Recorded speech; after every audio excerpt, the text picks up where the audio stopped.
Hey, what's up guys? Welcome back to another video. My name's Tommy. I'm the Master Tech here at Darling Downs Harley in Toowoomba.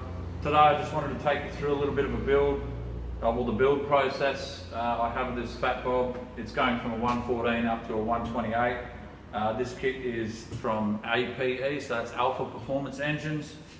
That's they've got Instagram, Facebook, so head over and check them out. I'll put the link down in the description. But I'm going to just take you through, show you a little bit of the components that comes in this particular kit, show you some of the stock stuff, and just go through a little bit of the storage and how I keep things nice and neat and tidy throughout the build stage. So stick around and check it out.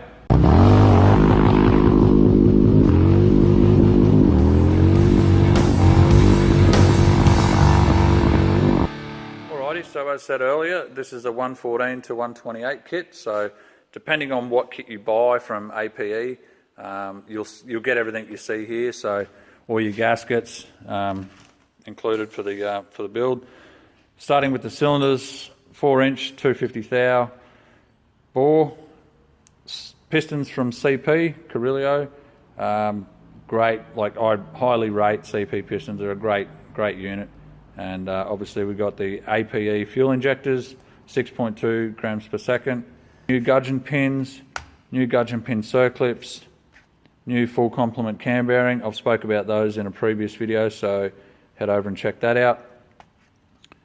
New camshaft, Screaming Eagle adjustable push rods. I love to use these because you can actually set the piston, the plunger preload in the lifter properly. You can measure out from a 0 lash, 100 thou, just simply by winding this out to 0 lash and then counting the threads per inch, measuring out how many turns you need to get out to 100 thou, because there is 200 thou travel in a Harley Davidson lifter, and we want to set it at 100 thou so it's right in the middle. So that is a far more accurate way to do it, rather than some of the other stage kits from Screaming Eagle that come with perfect fits. Yes, they are okay as a generic build, but when you go to this much length, you always go with something that is far more accurate, which is why I love to use the Screaming Eagle adjustable push rods. These cylinder head bolts from S&S, I'm using these because, as you may or may not be aware, that the Milwaukee8 has a one-time use cylinder head stud, so these ones from S&S are going to get the job done today. Included in this kit is the Screaming Eagle 55mm intake manifold, so a little bit larger than the stock unit and a much better finish as well, and looks way cool. This is just the stock cam plate.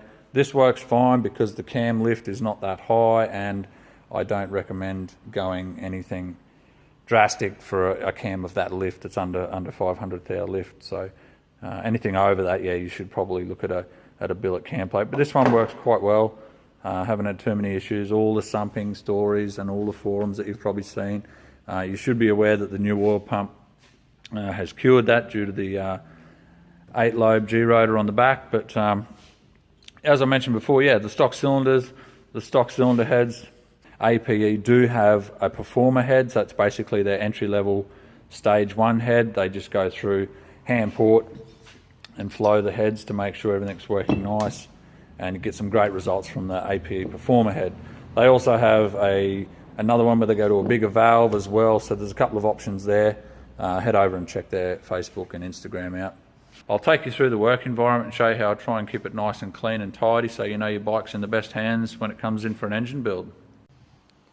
Alright, so here's a bit of a look at my work environment. You can see I try and keep the floor as neat and tidy as possible. Keep all the the contaminants free, but you can see I spend a lot of time standing over there at the toolbox where the paint's worn off, and a fair bit of time standing here where the paint's worn off there as well. So obviously doing a lot of cam stuff, working on the cam side of the bike, doing the push rods, the intake manifold and all that sort of stuff. So bit of a look at this one. Got everything pulled down at the moment. There is an option from S&S that removes this this plastic guide for the lifters, so they actually have an alloy one from S&S that works.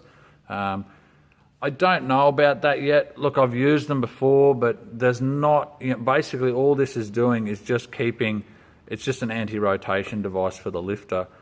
There's not a great deal of force on it, So I think it's okay. I mean, maybe in a really high performance application where you're going to be revving it hard and really high lift cams, you may want to look at the alloy option or the billet alloy option from S&S. But I just think these are great. I haven't seen one fail. You know, people just think plastic, oh, it's bad, but I haven't seen these fail. So that's a little bit about that. But I've measured the run out on this one. Only got 2 thou on this. Well, actually about 2.5 thou run out on this one. But as you can see, I mean, it's, yeah, normally you can see a bad one. They've got a lot of wear on the crankshaft here, but this one only had 2.5 thou, so that's well and truly within spec. So a little bit of a view inside there. Just a derby cover O-ring. It just keeps the rod held up nice and straight. This is what I do to go through and make sure I keep everything neat and tidy and looked after. So the crank and cam sprockets, the couple of fasteners there. Cam chain tensioner, this is a hydraulic unit, so oil pressure is fed in through that little hole there, and it pushes this plunger out onto the chain, holding tension on that chain. This is just the rocker gear for the rear cylinder and the front cylinder. I know that because I keep everything for the rear cylinder on the left, everything for the front cylinder on the right. And the way I do it, I just set up the word front has 5 letters, and so does right, so front and right. The word left has 4 letters, and so does rear, so left, rear.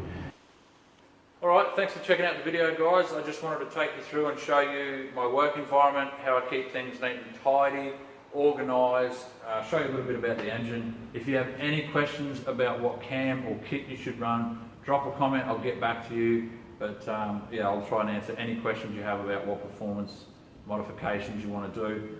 Head over and check out Alpha Performance Engines on Instagram and Facebook. I'll put their links down in the description.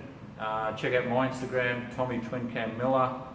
Yeah, I hope you guys like this video. As I said, I just wanted to show you my work environment, how I keep it nice and tidy and clean and organised, so you know that when you bring your bike to Darling Downs Harley, it's going to be in the best hands and in the best environment possible. So thanks again, guys. We'll see you soon.